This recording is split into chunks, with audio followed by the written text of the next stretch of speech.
I would like to start our today's discussion using a quote of 32nd US President Franklin D. Roosevelt, and the quote is, "It seems to be unfortunately true that the epidemic of the world lawlessness is spreading. When an epidemic of physical disease starts to spread, the community approves and joins in a quarantine of the patients in order to protect the health of the community against the spread of the disease."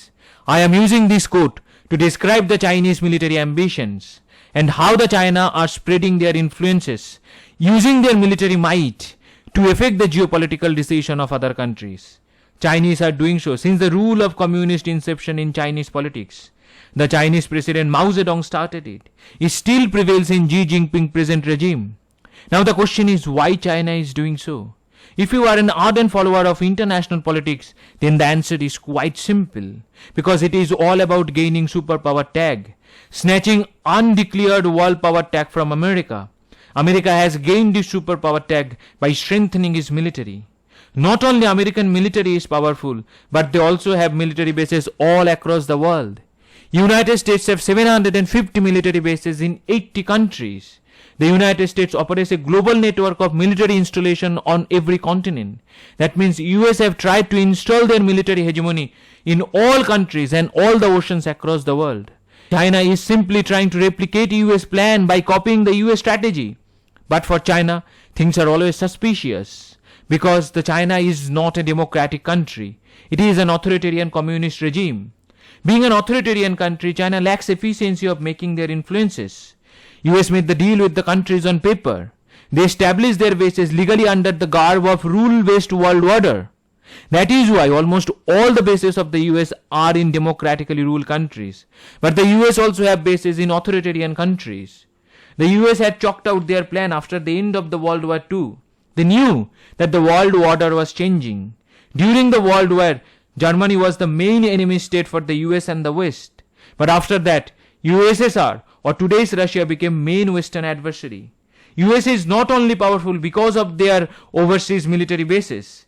They are also powerful because of their powerful European allies. US has used the European allies to strengthening their stronghold. US have collaborated with its European allies through the various treaties and the grouping. And among those powerful groupings, NATO is one of them. NATO always been used by the US to strengthen their hegemony all across the world. US was not only responsible for indiscriminate killing in Iran and Afghanistan, NATO troops were also responsible for that. NATO troops were also used to devastate the Libya and Syria. Because of US and the NATO, we are also seeing devastation in Ukraine. Basically, Russia is mainly responsible for that. US and the NATO's allies should not push Ukraine to become a member of NATO or European Union. If they would not push Ukraine, then the Russia would not attack them first. Anyway, Ukraine is not the main issue in our today's discussion because I have already talked about Ukraine in dozens of my previous topics. As I said, US have military bases all across the world. Its allies like UK and the France also have handsome number of military bases. UK have 145 overseas military bases. France also have overseas military bases, especially in Africa and South American countries. Our today's main focus will be on American Indo-Pacific bases because these are the bases created geopolitical tension between China and America. Now China is trying to manipulate several countries to gain the upper hand against US in this region. And also because of that, China have came up with several manipulative policies that help them to seal the defense and the infrastructure deal with several African and Asian countries. To protect the American interest in Middle Eastern region and the Pacific region, America built several bases. These bases were never meant for China because these bases were against the Russian interest. But unintentionally US created the giant. US created the giant for themselves, for their old dictionary. US bases in the Pacific region creating the nightmare for the Chinese. Because the Chinese are claiming the whole South China Sea region, in which Taiwan is an independent island nation. As the China is threatening Taiwan's sovereignty by claiming it as their own. Recently, the US President Joe Biden's slip of tongue created the rift between China and the US. The Joe Biden threatened China by saying that if China attacks Taiwan, then US will confront China militarily. But minutes after President's statement, Washington released their press statement against their own president's view. That was an embarrassing moment for United States. US has several military installations in Pacific region countries that includes Australia, Japan, South Korea, Philippines, and US island bases in Guam and Hawaii. These military assets comes under US Pacific Command that includes approximately 3,75,000 US soldiers, 200 ships that includes 5 aircraft carriers, nearly 1,100 aircrafts, and more than 1,30,000 sailors. So these numbers are huge. In response of that, China also have humongous Pacific fleet. Chinese Navy is the biggest navy in the world with almost 400 ships that includes 3 aircraft carriers. Since 2014, China has expanded its military ability to monitor and project the power throughout the South China Sea region by the constructions of civilian military bases in disputed partly and partial island.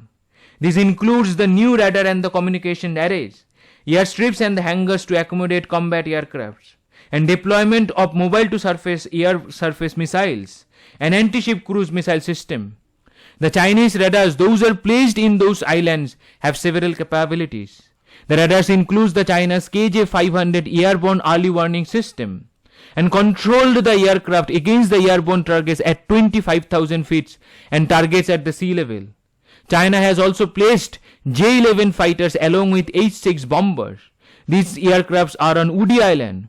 The surface-to-air missiles and the cruise missiles ranges based on HQ-9, YJ-62 and YJ-20B system that have deployed across the Woody Island, Fiery Cross Reef, Mischief Reef and Subai Reef. China is not only manipulating South China Sea region, they are also trying to create bases in South Pacific Island nations through hooks and crooks.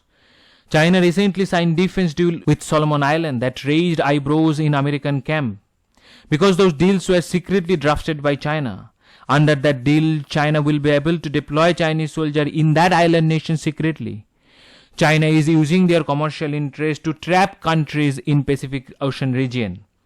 Kiribati, a Micronesian country, is discussing opening up its largest marine reserve to commercial fishing, which may serve a dual purpose like the naval base for the Chinese as well.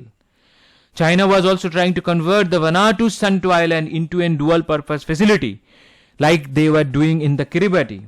But that deal was not signed under Australian and US pressure. Recently, 10 Pacific Island nations rejected Chinese defense deal. That news created havoc in Chinese camp.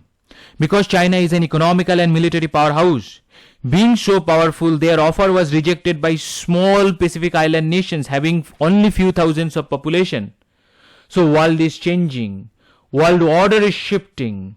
World order is not shifting the way it shifted in 1970s or 1980s. In today's time, everybody have their own policy to guard their own interest. Also, small nations are not following the orders of the big nations like US and the China, especially China. Small nations have already witnessed the Chinese Belt and the Road Initiative and how China used their Belt and the Road Initiative to capture the asset in the Sri Lanka and the Pakistan. We are all witnessing it.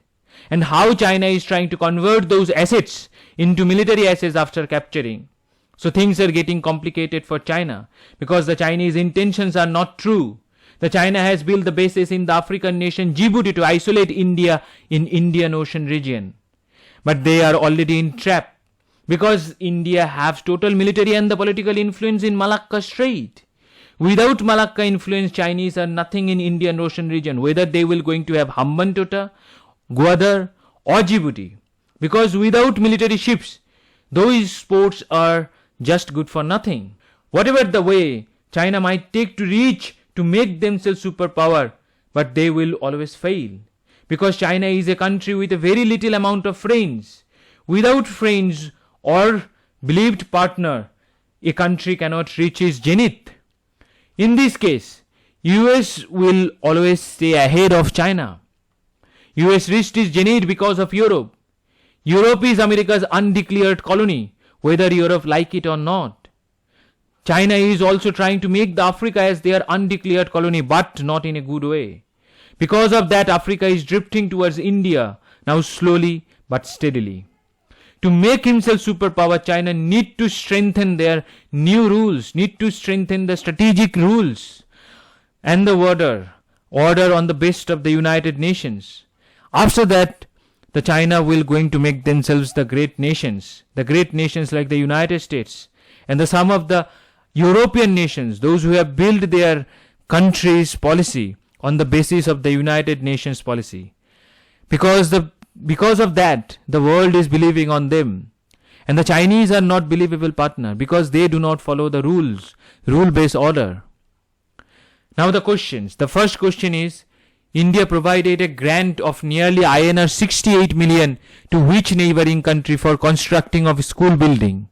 The first option is Nepal, second option is Bhutan, third option is Afghanistan, fourth option is Myanmar.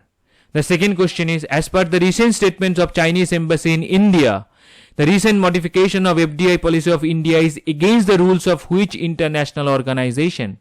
The first option is United Nations, second option is World Bank, third option is World Trade Organization, and fourth option is World Economic Forum. So this is the end of the topic. If you found my topic as informative, then please subscribe my channel. And if you have any question regarding this topic or any other topic which I have already uploaded, then you can send me the questions or any other queries to my email address, which is tuhin.pawar.academy@gmail.com. Thank you very much. Thank you for your attention.